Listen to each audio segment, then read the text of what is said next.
গাজায় পাঠানো বিশ্ববাসীর ত্রাণ নিয়েও এবার প্রহসন শুরু করেছে ইসরায়েল। বিশ্বের বিভিন্ন প্রান্ত থেকে মানবিক সহায়তা নিয়ে যাত্রা করা গ্লোবাল সামুদ ফ্লোটিলা ইসরায়েলের এই প্রহসনের কড়া জবাব দিলেন।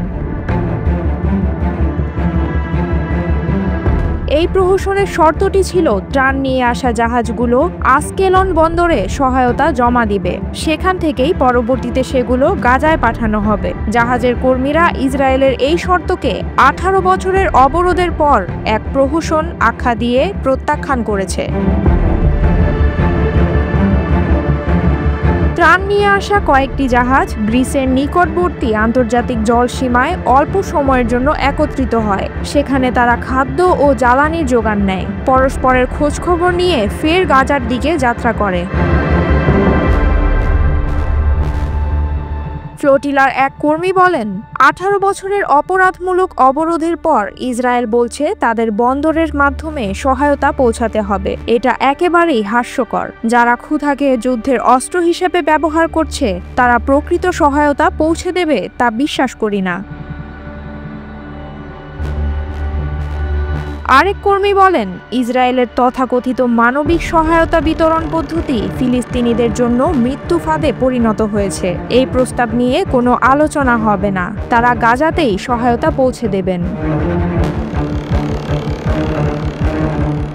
ফ্লোটিলা সংগঠকদের অভিযোগ, গত সপ্তাহে তিউনিসিয়ার উপকূলে তাদের 2টি জাহাজে ড্রোন হামলা হয় এবং গ্রিস উপকূলের কাছাকাছি আরও কয়েকটি বিস্ফোরণের শব্দ শোনা যায়। প্রতিদিন রাতেই জাহাজের নিরাপত্তার জন্য পাহারার ব্যবস্থা রাখা হচ্ছে।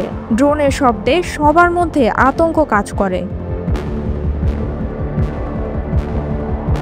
তবে ইসরায়েল এসব হামলার অভিযোগ অস্বীকার করেছে।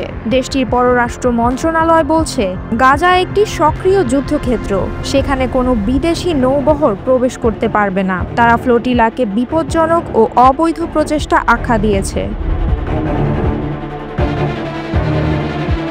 মালয়েশিয়ার প্রতিনিধি জিজি কিরানা বলেন, যে কোনো বাধা আসুক আমরা গাজায় সহায়তা পাঠাবো, এটা আমাদের ধর্মীয় দায়িত্ব।